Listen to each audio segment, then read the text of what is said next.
Hello, everyone. This is the 181st episode of the Soccer Nostalgia Talk Podcast. As always, this is Sean from Los Angeles and the Soccer Nostalgia blog.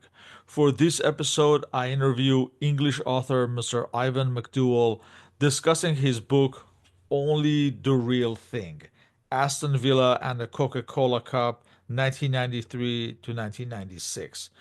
Mr. McDouall is a lifelong Aston Villa fan and witnessed the 1994 and 1996 League Cup triumphs as discussed in his book. He writes for the Aston Villa fan podcast, the UTV Podcast. Welcome, Ivan. Thank you very much for having me. Can you introduce yourself and your trajectory into football? Yeah, absolutely. Yeah. So, as you say, my name's Ivan. I've supported Aston Villa since, gosh, my whole life. Started going to games at Villa Park in the 1990-91 season when I was about 9, and then have followed the club all my life. I've lived in lots of different places around the world, so I haven't always been kind of in the Midlands, but am currently. And growing up, I think that the period in the book is such a pivotal time for me as a Villa fan, really kind of starting to go to a lot of games, season tickets, so really kind of defined. And then in this sort of new era of Aston Villa, I suppose, is with my son who's 13. So we go every week, and it's kind of a wonderful opportunity to celebrate the book, but also kind of where we're at as a club at the moment as well. What sparked your interest to write about this phase of the history of Aston Villa? It's an interesting one, and actually, it was actually rooted more in the present because when Villa were competing in the Conference League last season, we obviously were in the semi-finals. We were playing Olympiacos, and there was a lot of debate at the time about what it was that was the key kind of thing for Villa fans, whether it was winning the Conference League or qualifying for the Champions League. So in the book, I talk about this idea of the choice that Villa fans were kind of asked about at that point. Would you rather win a trophy or qualify for the Champions League? Now, obviously, history tells us that we qualified for the Champions League and did not win a trophy. But it really got me thinking about the importance, particularly in modern football, about the importance of winning trophies. And the last time Villa won major trophies was in the period of the book, so the 1994 and then the 1996 League Cup finals. So, and that those memories are so important to me, and I just thought it was a really interesting kind of jumping off point to sort of explore, I guess, that period and what that means to Villa fans, but within the context of that choice that we had, in 2023. So that's kind of what spurred the key idea. I think the period it covers, as I said, is an incredibly sort of pivotal one for me, like, growing up, I guess, and seeing, really strong Villa teams, winning trophies at Wembley. And that is just ultimately remains the high point of my, now 43-year supporting journey of Aston Villa. So I think it's really interesting how clubs and teams and their fan bases, judge success. And you only have to look at Newcastle winning the Carabao Cup a few weeks ago and hundreds of thousands of people on the streets in Newcastle to celebrate what it means to win a trophy. So yeah, that was where the real kind of angle of the book came from. While the focus of the book is on the League Cup triumphs, this book really chronicles the team's adventure season by season in this decade, with the 1996 League Cup win as its conclusion point. How did you decide on this format? It's a really, really valid point because although the book is entitled around the Coca-Cola Cup, the two wins, I suppose, are the pivotal moments within that two-thirds of the night, that first decade of the 90s. And I wanted to focus in that way because I think to understand the importance of the League Cup wins, you have to see it in the context of what 1990s football was like, certainly in England and possibly wider. So the changes that were coming post Hillsborough, the inception of the Premier League, the influx of foreign players, foreign managers. It was such time where there's so much change going on. And I think that it's really important to see the League Cup wins within that context, because we may well come on to it, but I think they're very different wins as well. And then the teams, the managers from 94 to 96 were very different. And I think it's important, as I say, to see that as in the context of what was going on in a wider sense of football. So the League Cup wins on their own are really important, but actually within that kind of wider decade, really, of sort of 1990 through to the 1996 win, so much is happening in English football, which actually adds to the story. You lived through much of the events of the book, but what was the research process like and the duration to write this book?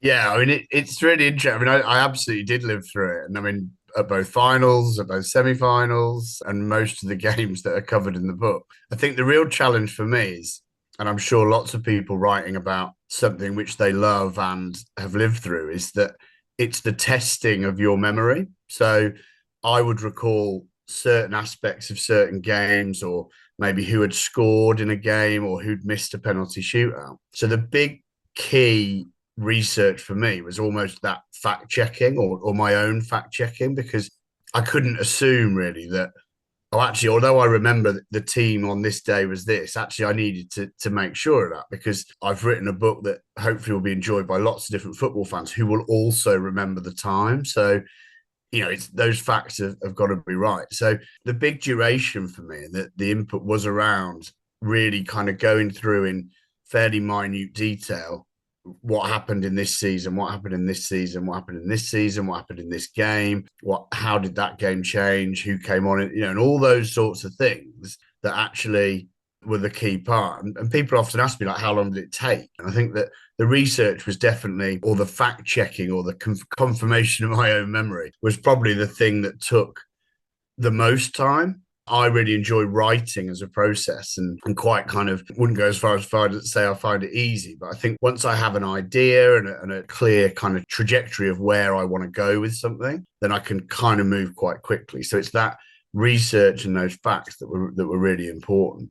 And I'm quite intensive in the sense that, I like to kind of sit down and start something, and I don't think about a lot else until it's finished. So, and I was really lucky with my publisher, which are Pitch Publishing, and they were really supportive in terms of, once the final draft was done, giving me certain bits of feedback, kind of things to proof and edit. They would pick up things like, oh, you've only named 10 players in this side, but I presume there was 11. So that process was really useful for me as well, because it's the first book that I've ever written. And although I write in other ways, it's the first book I've written. So it was a real process, but one that was probably helped by the fact that it's a subject that I did live through and love.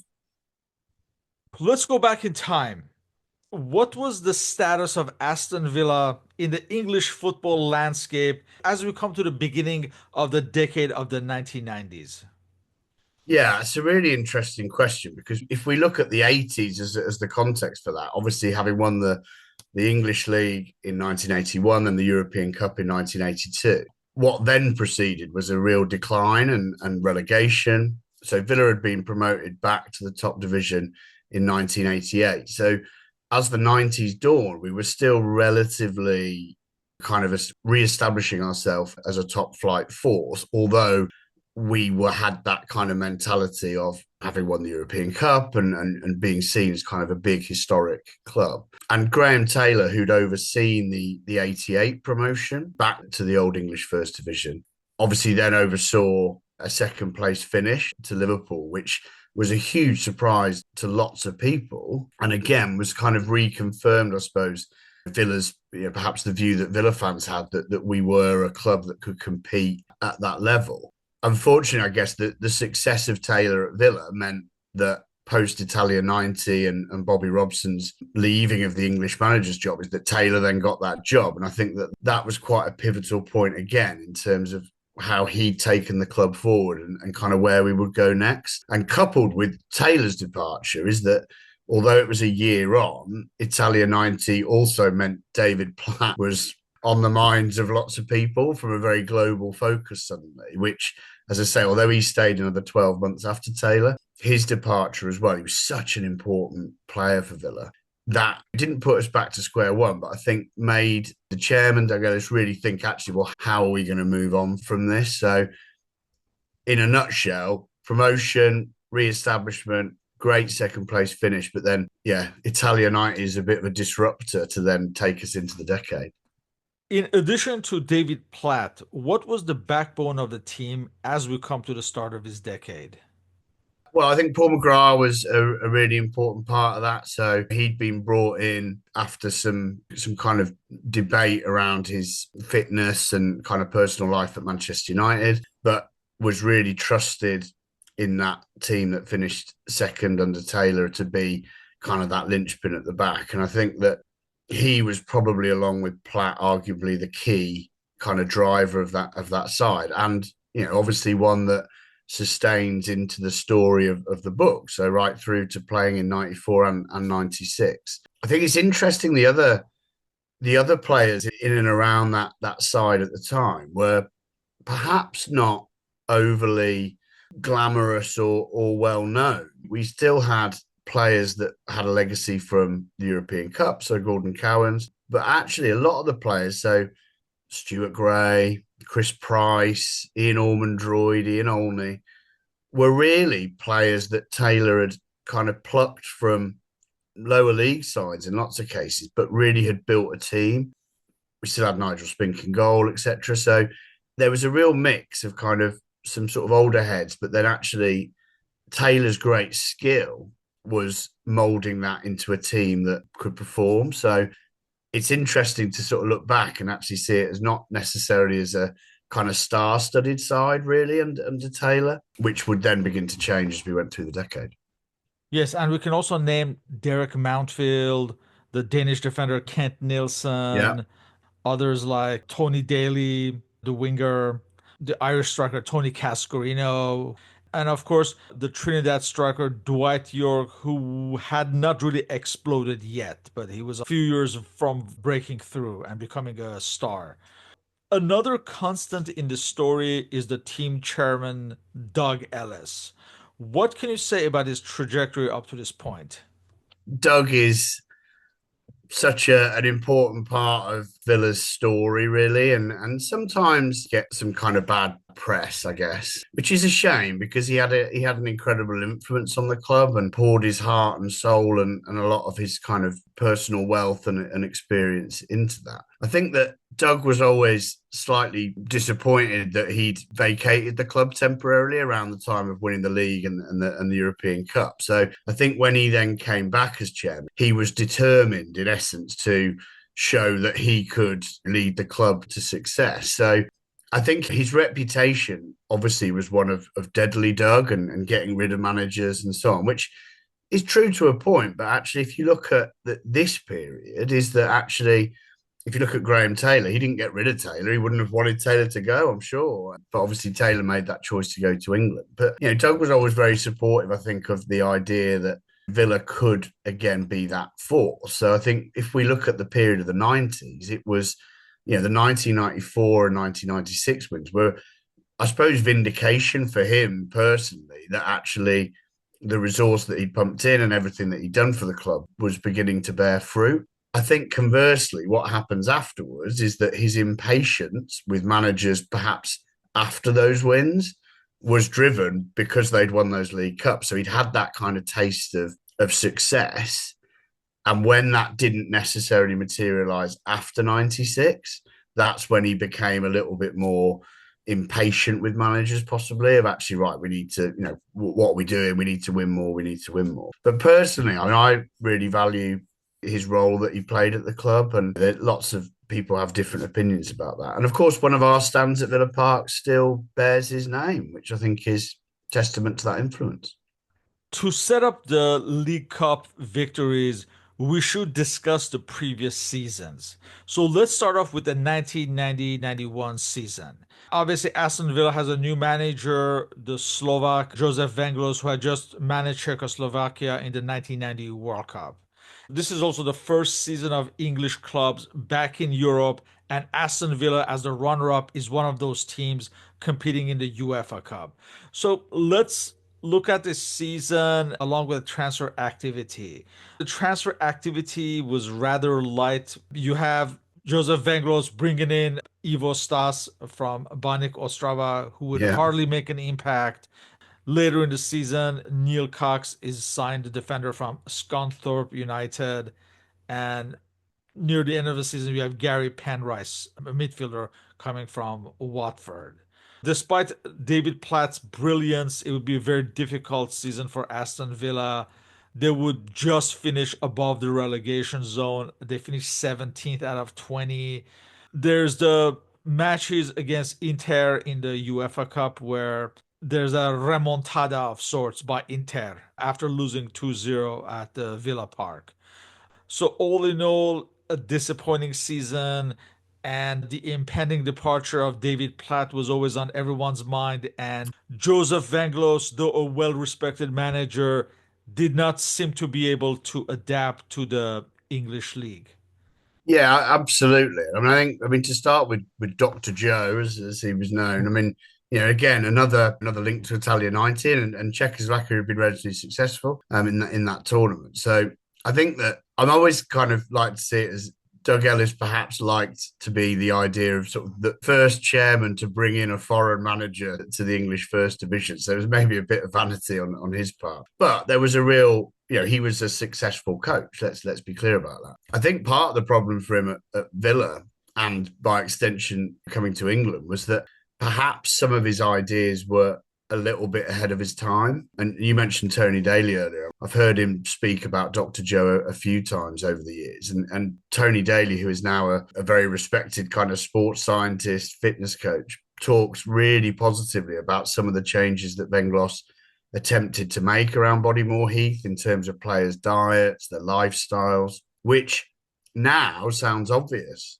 But actually, pre-Arsene Wenger, etc., this was brand new, and I think there were definitely Villa players that struggled with that. And for whilst Tony Daly may have sort of been an early embracer of those sorts of things, many of the others that was a real challenge. So I think there is definitely an argument that he was slightly ahead of his time. I think as well it was going to be really hard for him because he was following on from Graham Taylor, who, as we've already discussed, had got the team promoted, a second place finish in the league against the odds, really, or certainly against expectation.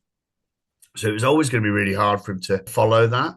And as you've discussed there, is that he didn't make a lot of transfers. I think that Doug very much thought, well, we've finished second, so I'm going to entrust you with this team because it's obviously a good team. One more season of David Platt, that sort of thing. But yeah, it was a really, really disappointing follow on from the second place league position.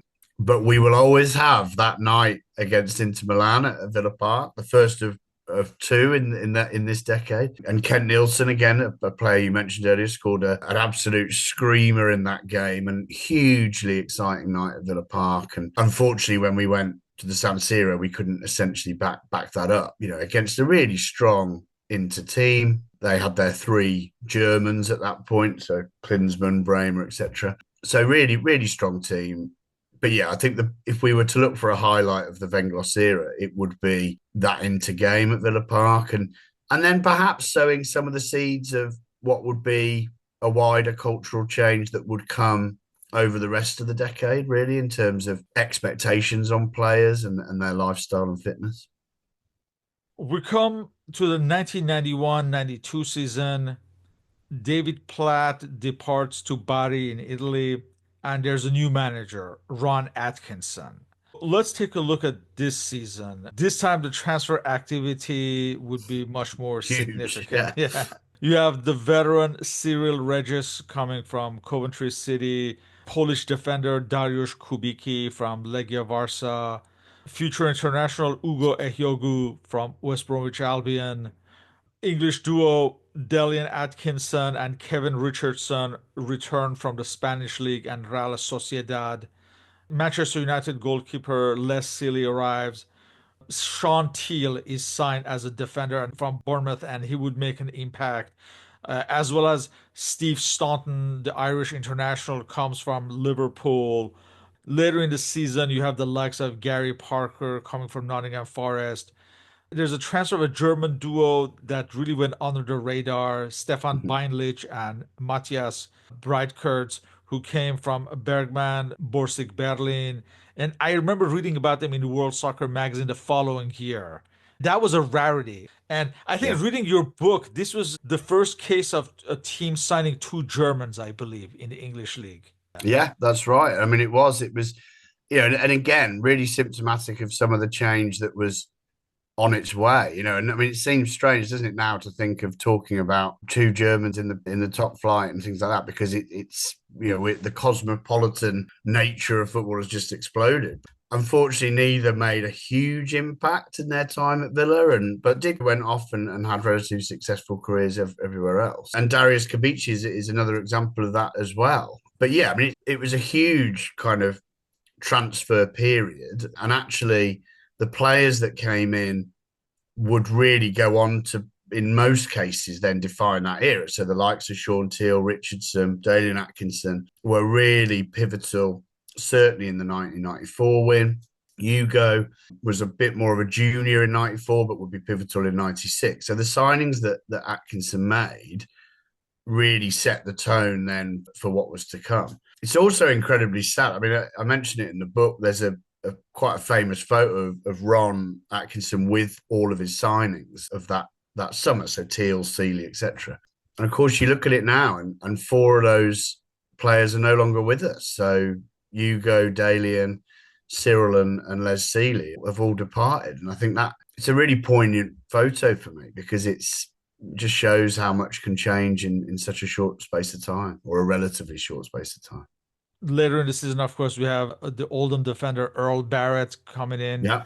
as well as goalkeeper Mark Bosnich from Sydney United. So quite a significant number of players, and of course the players who depart. Obviously, we mentioned David Platt, Stuart Gray. He joins Southampton.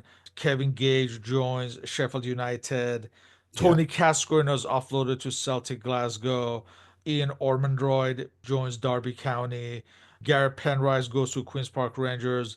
Derek Mountfield, Gordon Cowans, Kent Nilsson, Chris Price, all those players are slowly offloaded as Ron Atkinson is making changes for his team. And Yeah, and I think he always had this reputation as manager that he wanted his own team, and it was about bringing in people in some cases that he knew from other clubs, some cases that he specifically managed, others that like Earl Barrett that he'd admired for quite a long time as managers of other clubs. But it was very much his team, and I think that Rod Atkinson's character is one that he wouldn't have wanted to be seen as inheriting a team. It was now right.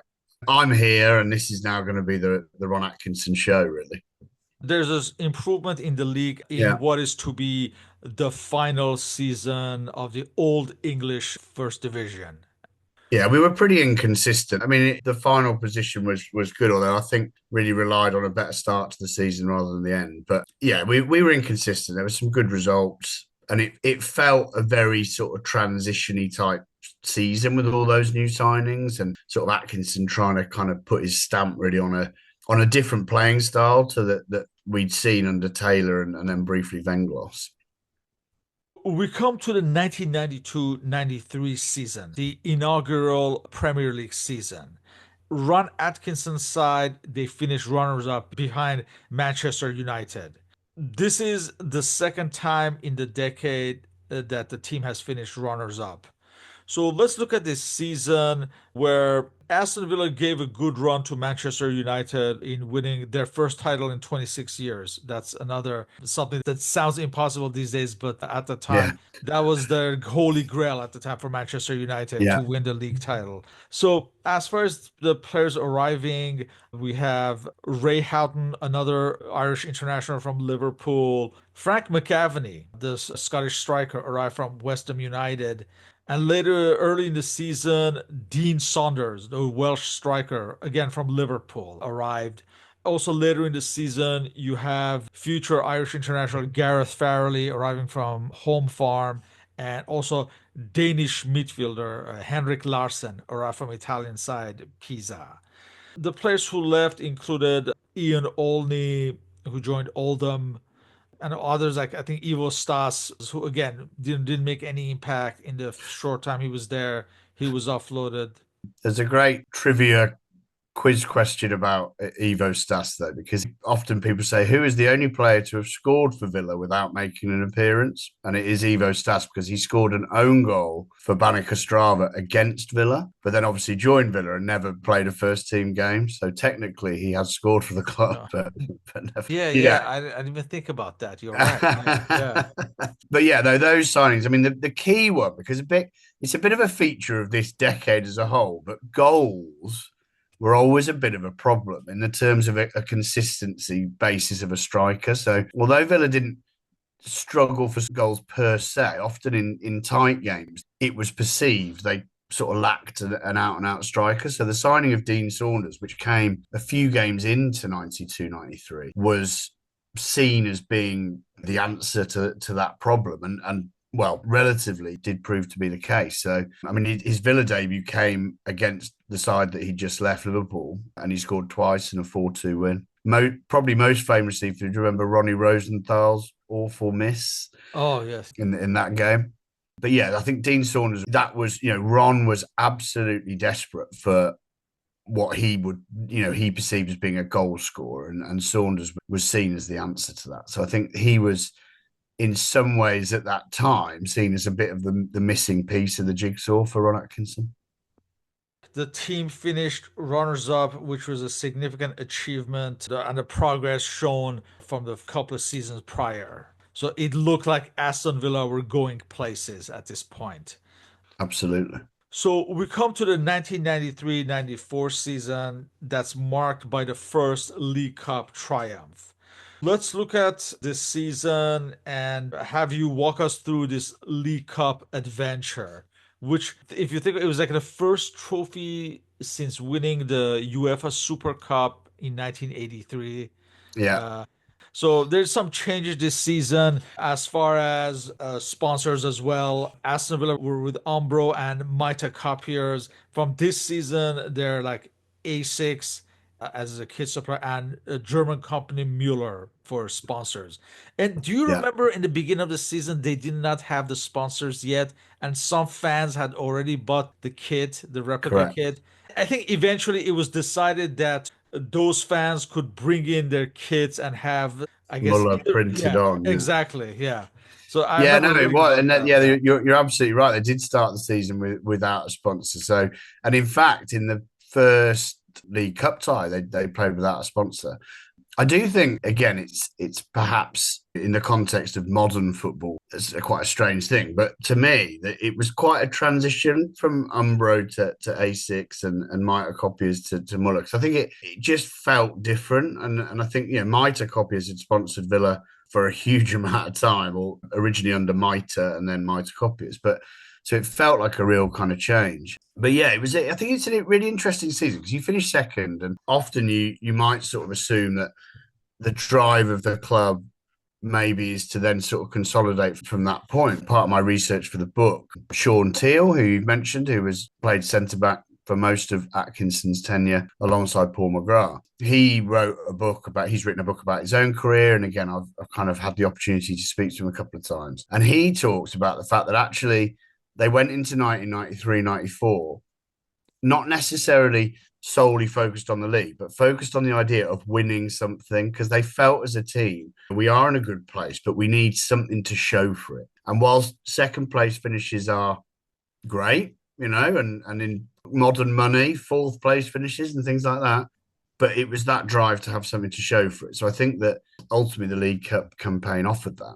It was a bit of a topsy-turvy campaign in the League Cup. So we started against Birmingham City in a two-legged game. So Blues were at the time in the division below. And again, it was, quite two good games, pretty feisty. Paul Tate, the Birmingham midfielder, was sent off for pushing Villa captain Kevin Richardson into the crowd. But again, a couple of 1-0 wins. Mark Bosnich saved a penalty as well, which would prove to be a bit of a defining part of the campaign. But yeah, I think that kind of got us off to a relatively solid start in the League Cup, which we then were able to kind of take forward into those later rounds. The game that actually sort of really stands out for me was when we went to Highbury to play Arsenal in our iconic green and black and red kit. 1-1 nil, thanks to a Dalian Atkinson goal. And that was the moment where I just thought, I started thinking, you know what? We've got a side here. We've got a side here that could really go deep into the competition. But then the great irony was that we drew Tranmere Rovers in the semi-final, which perhaps foolishly, in retrospect, a lot of Villa fans maybe thought that's the draw we would have wanted. They were a lower league team. We were going to play the second leg at Villa Park. So again, we thought, well, okay, this is probably where we'd want to be. But of course, we went to Prenton Park in the Wirral and were 3-0 down in an awful night, awful cold, wet night in Merseyside. 3-0 down. And I still think probably the defining moment of that season, really, was Dalian Atkinson scored right at the death to make it 3-1. And I think that changed the mood completely, both for the Villa fans that were there, but just in terms of everyone's perception of maybe that tie wasn't over. So being able to then bring them back to Villa Park at 3-1 as opposed to 3-0, I think was really, really important. So we owe Dalian rescued us on a number of occasions over his career with Villa, but I think that one is absolutely defining of the season. And the second leg at Villa Park was just probably remains up there as, if not the, certainly one of the top three memories I have of watching Villa at home. And although we were 3-1 down to Tranmere, we felt that it was a winnable game and actually sort of fought our way back in. Very iconic goal from Sean Teal with a diving header. And again, iconic celebration. Dean Saunders again, Dalian. And although Tranmere kind of came back, it just felt like there was something, without sounding kind of trite, Sean, it's about, it felt a bit like destiny. So when we got to a penalty shootout, it was relatively calm. It was, in my recollection of Villa Park, is that we thought, okay, we have this, and we were lucky enough to have in goal Mark Bosnich, who, again, until I ever saw Emi Martinez put on a Villa shirt, was by far and away the best Villa goalkeeper I'd ever seen. He'd been outstanding in that Coca-Cola Cup campaign. So, as I mentioned, he saved a penalty against Birmingham, but we played away in Sunderland in the round after Birmingham, and Villa won 4-1, but Ron Atkinson would say to this day, Mark Bosnich was the man of the match because he was exceptional that night. So when we got to that penalty shootout, we've got Bozzy, and so it proved. His saves took us to Wembley, and it was just a massive outpouring of emotion. Very famous pitch invasion scenes, because I think it was, as you've referenced, the first time we were going to be competing for a major trophy for over a decade. So it was really important, I think, to make that step. So yeah, a wonderful campaign, Before we discuss the final, as far as the transfers, you have Guy Whittingham coming from Portsmouth to add extra man in the attack. Gordon Cowens is signed for the third time, I believe. He Yeah, comes in from Blackburn. And most importantly, another Irish international, Andy Townsend, arrives from Chelsea. You have the likes of Henrik Larsson. He goes to Germany, George Waldorf Mannheim. Later in the season, Gordon Cowens, again, he leaves the team. He joins Derby County. Also, this season, Aston Villa competes in the UEFA Cup. They reach the second round.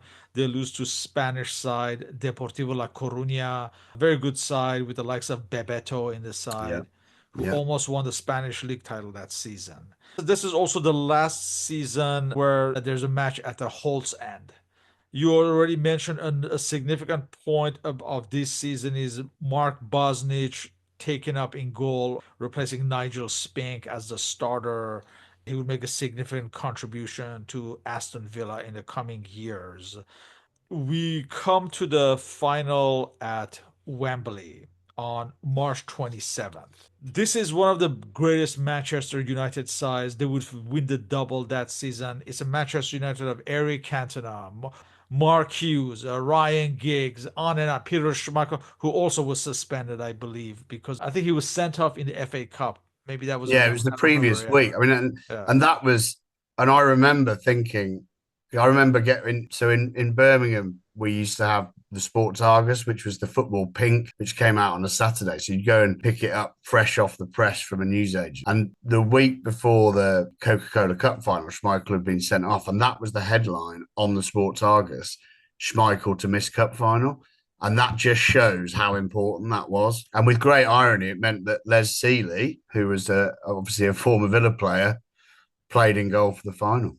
This match on March 27th, you have Aston Villa taking on a strong Manchester United side, minus Peter Schmeichel. I guess everyone would have expected Manchester United to win, who, like I said, would go Oh on to yeah, win the double. we were huge underdogs, and not in a sense of just because of how great a side United were in the process of becoming and would be for the rest of the decade. So yeah, I think we were incredible underdogs. And actually, then what then transpired, I suppose, makes that even more of an achievement, I think. And, I don't think that United probably expected Villa to play in the way that they did. I think very much on the front foot. Ron Atkinson surprised probably even the most diehard Villa fan by playing a young player called Graham Fenton in a kind of roving sort of number 10 role. Dean Saunders was still up front, but he pushed Daly in a little bit wider, Tony Daly on the other wing. So it was quite a different setup, really, to what we'd seen at various points throughout the season. Because I think probably most people would have expected Ray Houghton to start with Townsend and Richardson in midfield, but Fenton got the nod. And I think that set the tone, really, because Fenton had so much energy and drive in what was obviously by far the biggest game that he'd ever played in his career. And I think that really drove things forward. And when Dalian scored the first goal, Wembley erupted. And again, we started to believe. And at 2-0, again, you're thinking, right, Dean Saunders scores, and you're thinking, right, this is the moment. But again, Mark Bosnich had a part to play, because United then scored to make it 2-1. And at 2-1, Mark Bosnich made a save from Mark Hughes that was out of this world. And I always wondered if that Bosnich hadn't saved that at 2-2, the momentum would have been with United. But he kept us ahead. And then obviously Kanchelskis got sent off near the end. Saunders got a penalty, 3-1, and the rest is history. Let's ask you, how did you yourself experience this adventure? Like, where were you in life and all that? This is a fairly interesting story, as you've asked. So I was 12 at the time. I was actually mascot for Aston Villa on that day at Wembley. So came out with Kevin Richardson and led the teams out. So an incredibly kind of, obviously, when it was for a 12-year-old, this is the idea of heaven, isn't it? Walking out with your football team heroes and then seeing you win a major trophy at Wembley. Yeah, And and this is also around the time where there's only one mascot, right? It's not like every correct, player is walking around with a mascot. It's correct. like one Yeah. mascot per team. Yeah. So it was just, yeah, I was with Kevin Richardson, and another young lad was with Steve Bruce, who of course would manage Villa in the future for Manchester United. And it was a fantastic day. Obviously, my family came with us. It's still the only Aston Villa game my mother has ever been to, is that final. And probably one of the last my sister ever went to. She's not so much a football fan anymore. It was an exceptional day, and I felt probably more part of it as a result of having been obviously involved in the teams coming out, but also in the build-up, because Coca-Cola had, I essentially won a competition to do this, and through Coca-Cola, and they were really kind to invite me to lots of the events sort of leading up to the final, like so that when they got their suits fitted and things like that. So I kind of met I mean, it was just wonderful. It was a moment in the Wow. sun as a 12-year-old. Yeah, and where do you sit when the match starts?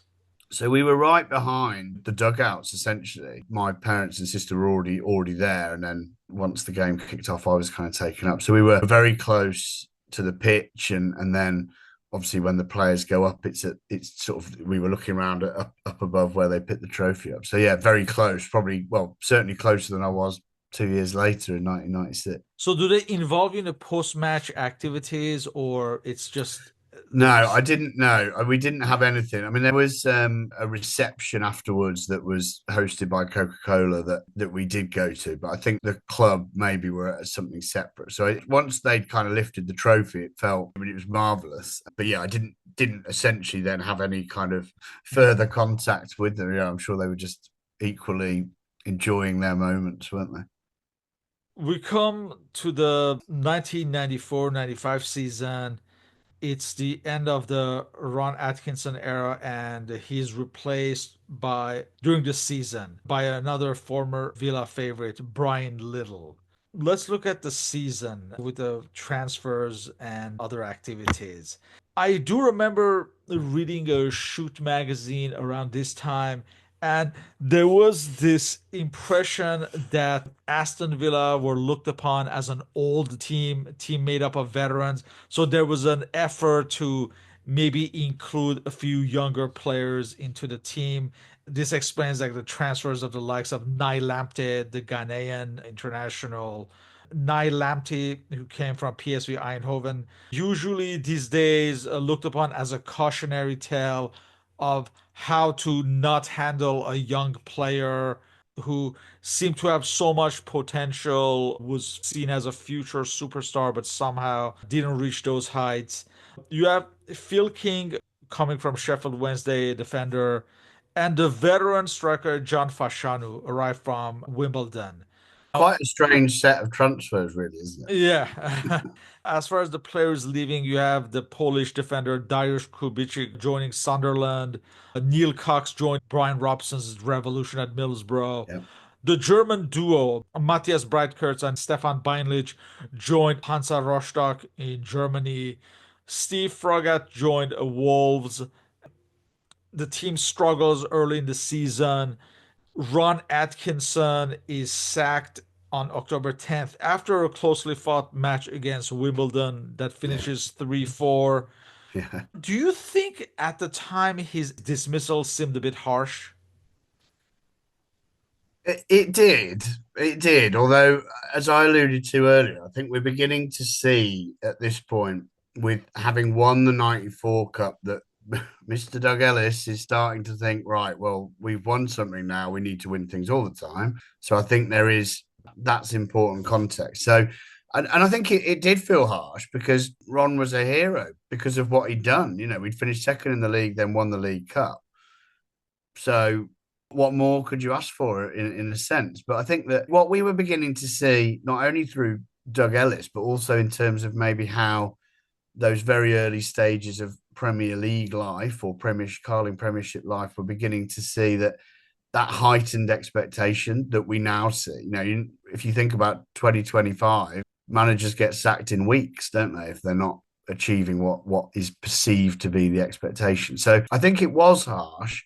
I think, to play devil's advocate, there was a bit of a sense that he wasn't maybe as willing as Villa fans would have liked to progress the team. So, as you alluded to, he had built a team that had relatively been had been successful to win that League Cup, but it was built around, perhaps, for want of a nicer word, you know, some veteran players. So, you know, Kevin Richardson is an example of that. Ray Houghton. So I think there was a feeling that possibly, although we'd had these 2 seasons of success, maybe there did need to be a little bit of a kind of a look at how we move forward in a slightly different way.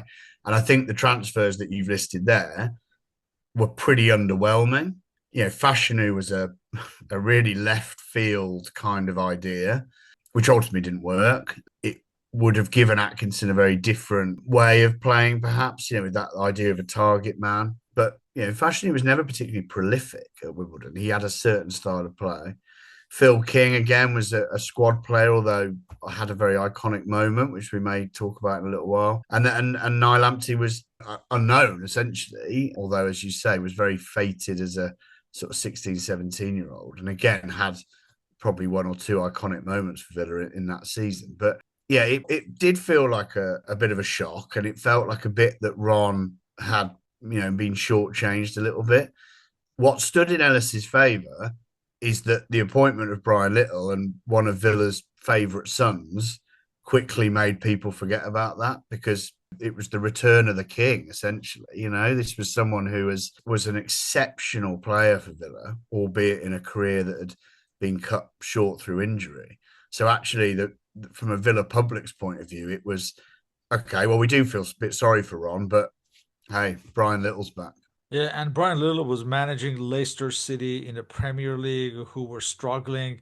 And Yeah. his departure did not go down well, obviously, with the team he was already managing.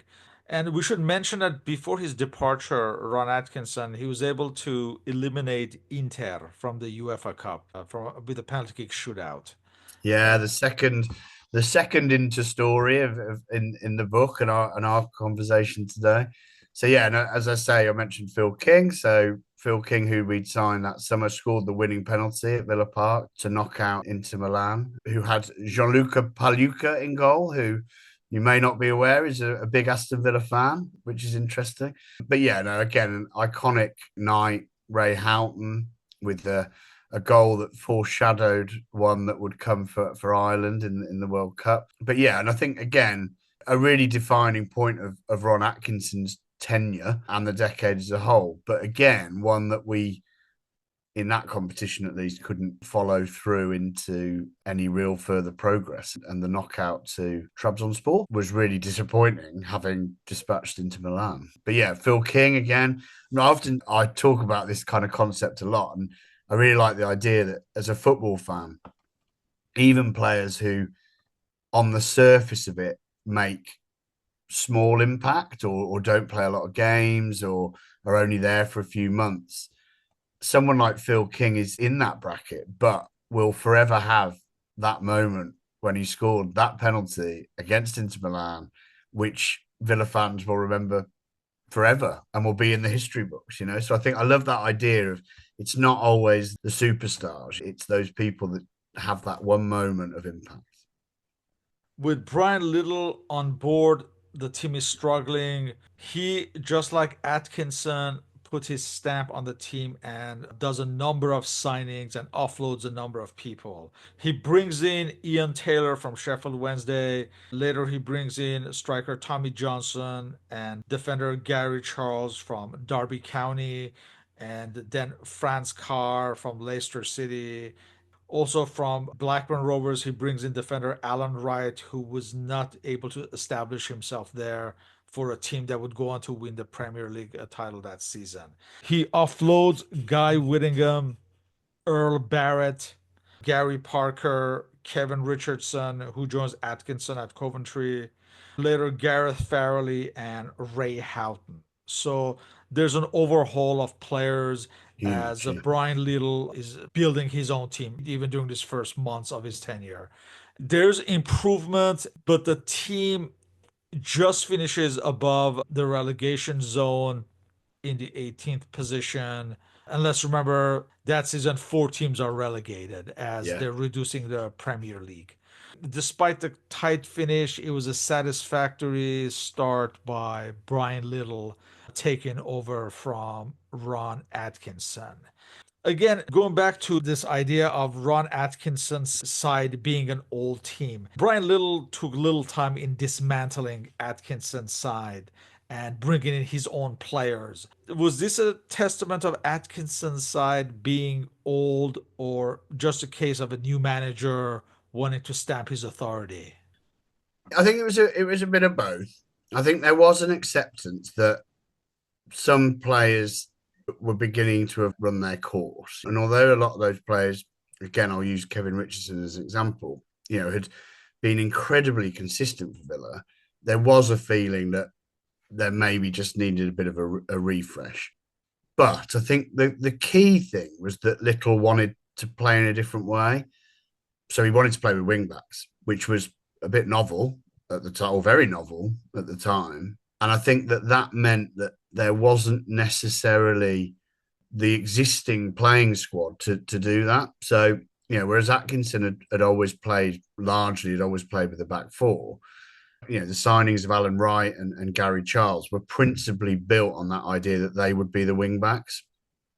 And again, that has the knock-on effect, as we all know, of, well, actually, they provide the width. So then you've got wide players, so the Dalian Atkinsons, the Tony Dailies of this world, who perhaps no longer fit into that equation. Plus, then that idea that perhaps some of those midfielders, particularly, so Gary Parker, Ray Houghton, Kevin Richardson, did need that refresh, if you like. And I think that that's where ultimately the signing of Mark Draper was really important, because he brought that. We're jumping ahead, sorry, but I mean slightly in that next summer, where he really brought that new energy into that midfield. So I think it was a combination of things, but I think Little knew absolutely what he wanted, and he remained it and still is a very steadfast, opinionated guy. You know, he knows what he wants, and I think that's what he'd done at Leicester. You know, he very much molded a team. You know, he was tactically very forward thinking, and wanted to create things that maybe push some of the boundaries of the past. So I think there was an inevitability that he would do that with Villa, and he would, because of the faith that Ellis had shown in it, would ultimately get the backing to do that. Just going back, you mentioned that obviously 4 teams were going to be relegated that season because they were shrinking the Premier League. And actually, going back to Atkinson's sacking, I think that's probably a key factor in that as well, because this was not a season to get things wrong, because there was that extra team going down.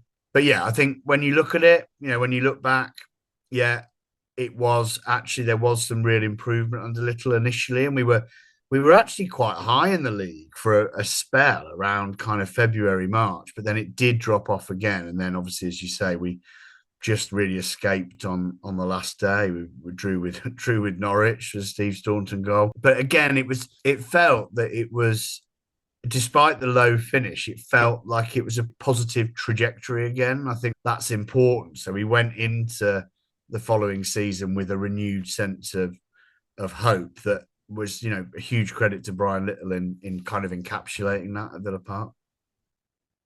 So we come to the 1995-96 season and the second League Cup triumph, this time under Brian Little. This is another season, another change in sponsorship. We have now Reebok shirts with AST computers as shirt sponsors. Aston Villa would finish fourth as there's a stark improvement in the team. But obviously, the more important aspect is the League Cup, the second League Cup triumph in 3 seasons.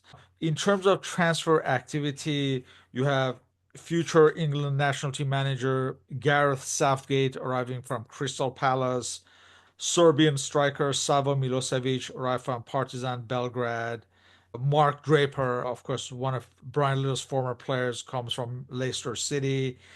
Later in the season, you have Carl Tyler, a defender coming from Nottingham Forest, as well as Julian Joachim, also from Leicester City. So the players who depart included Brian Small, a defender who joins Bolton. Welsh striker Dean Saunders joins Graham Souness at Galatasaray in Turkey. Nai Lamptey, the Ghanaian, he rejoins Ron Atkinson at Coventry City. Delian Atkinson also joins the Turkish league and joins Fenerbahce. Sean Teal joins Tranmere Rovers. And later, Graham Fenton joins Blackburn Rovers. And Nigel Spink in the new year joins West Bromwich Albion. And also, we should mention that John Fashanu retires after just 1 season with the Yeah. club. There's an improvement in the league as the team finishes fourth, but there's successful adventures in the cup, not only in winning the League Cup, but also reaching the semifinals of the FA Cup, where they lose to Liverpool in the semifinals. But as far as the League Cup, there's the elimination of Arsenal in the semifinals, as well as Wolves in the quarterfinals, and the convincing win over Leeds in the final on March 24th, Yeah. 1996. It was a different campaign to 94. It felt, in some ways, felt a little bit less exciting in some ways. You know, not necessarily in its final denouement, but certainly in the lead up. You know, kind of we beat QPR away from home. The Wolves quarter final was obviously a bit of a local derby, but again, quite a tight game. My outstanding memory of the early rounds of the Coca-Cola Cup that year was actually beating Stockport at Villa Park. And Mark Draper, who I think, really was for Little kind of, again, that cliched term, sort of the missing piece of the jigsaw, scored an absolutely wonderful goal where from a free kick, where Andy Townsend flicked it up from the free kick and Draper volleyed it in. And I think that Draper was such an important part of that team. But the semi-final against Arsenal, again, Villa were relatively probably underdogs, particularly going to Arsenal in that first game. But I think really that semi-final is the story of Dwight Yorke, who's someone you mentioned when we first started talking today around 1990, because Graham Taylor had brought him in as a very young boy from the Caribbean. And it was only really under Little that he really began to stake his claim. And I think that Brian Little deserves an awful amount of credit for that, because he moved Dwight Yorke to be the central striker, which previous managers had always it had been a bit of a last resort. He'd play on the wing and so on. So his goals in that semi-final meant that we could go back to Villa Park for the second leg and definitely have a kind of some skin in the game.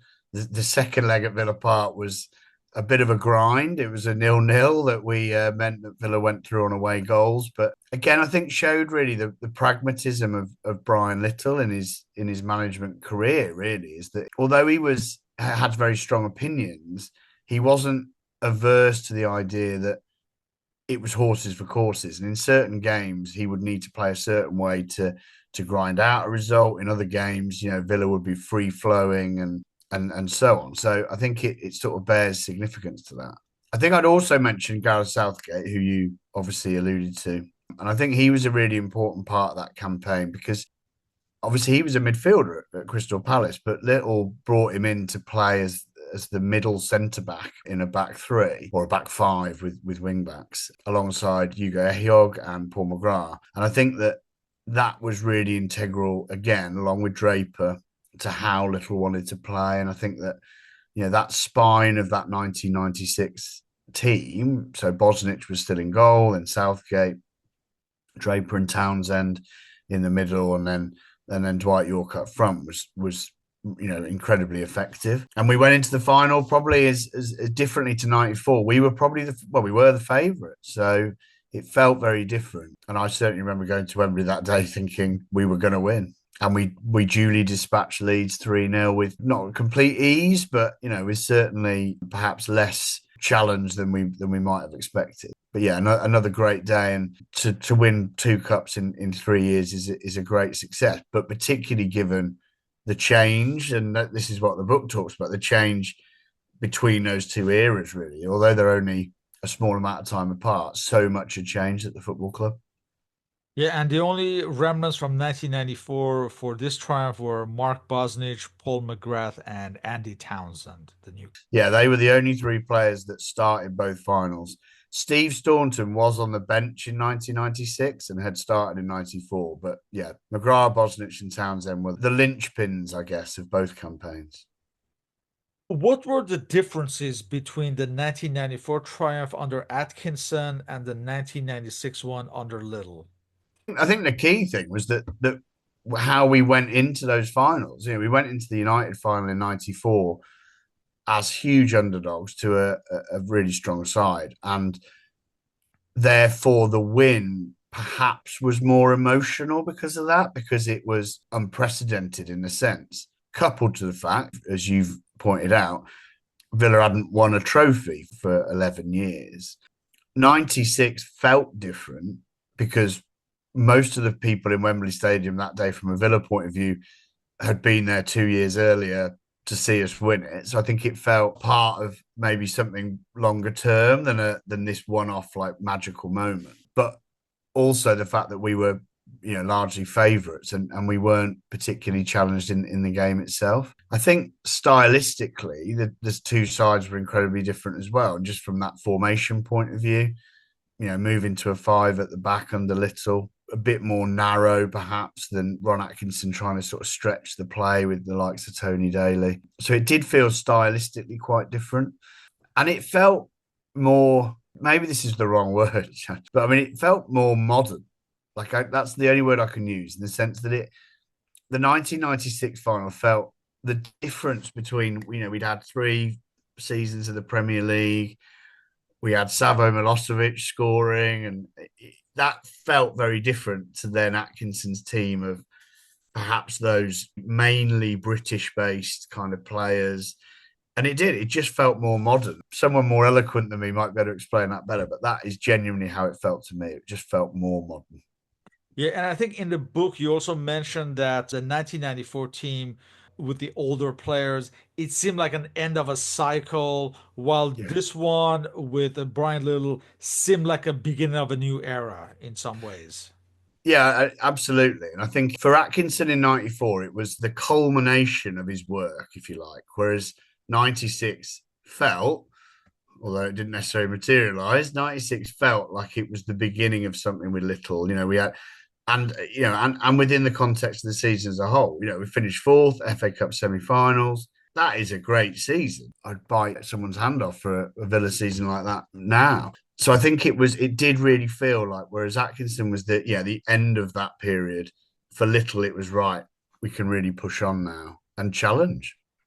So if this 1996 triumph was regarded as something to build upon, why do you think Aston Villa were unable to seize the opportunity?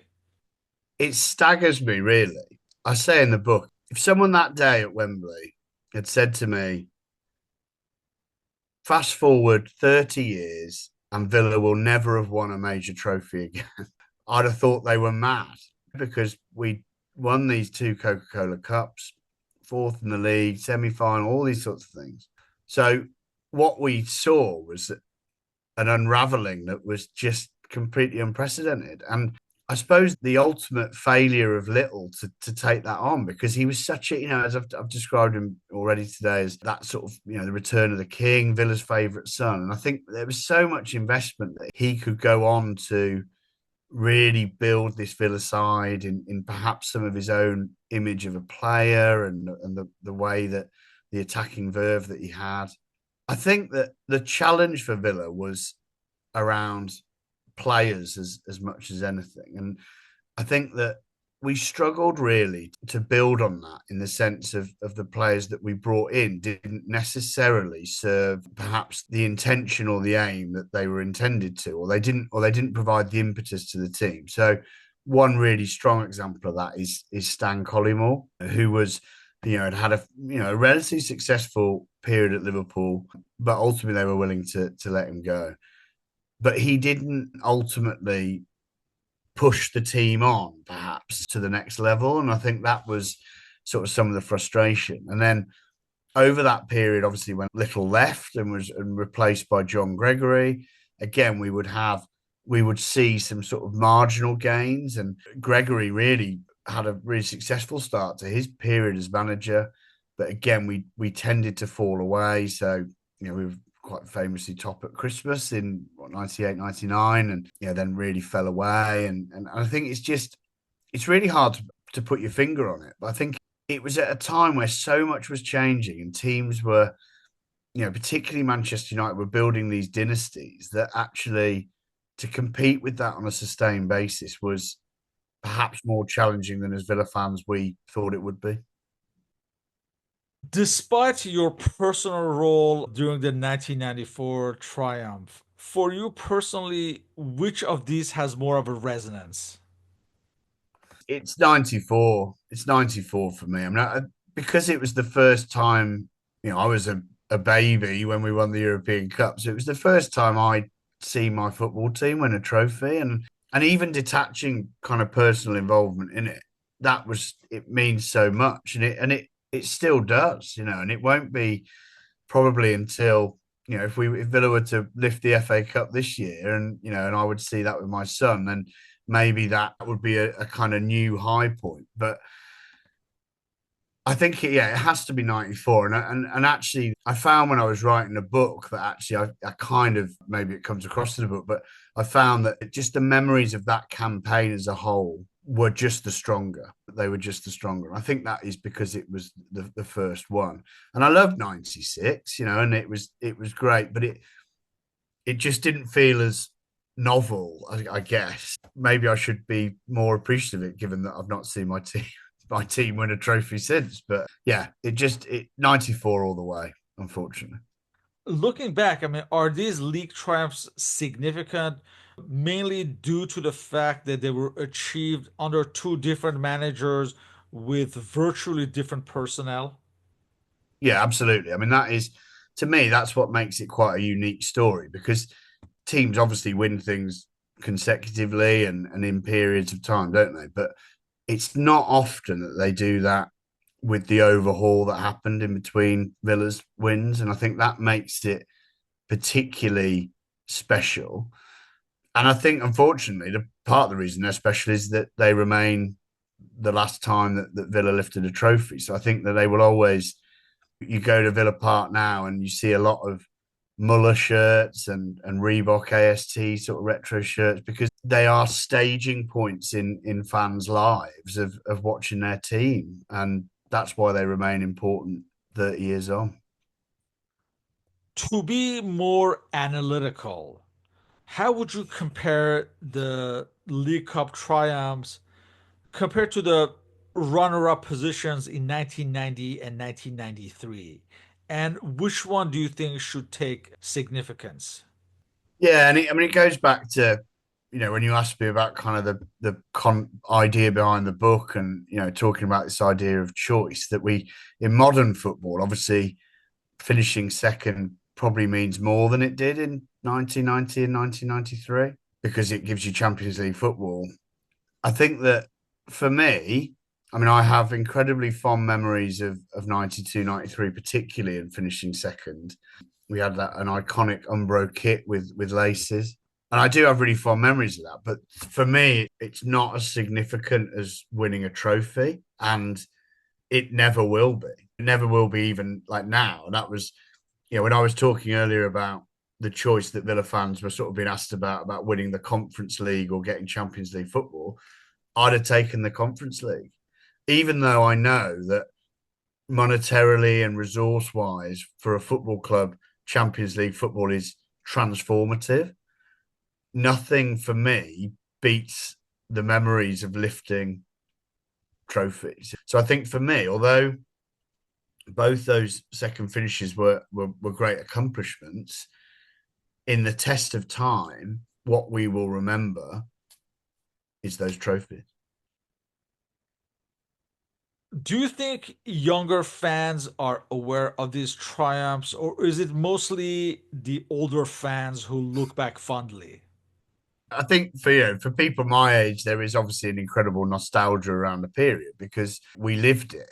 Matt Kendrick, who's a big Villa kind of pundit and media journalist, describes 1994 as our Rotterdam. So he's of a similar age to me, and because we weren't around in '82 to see him win the European Cup, this was the moment. So I think for fans of my generation, it is absolutely important.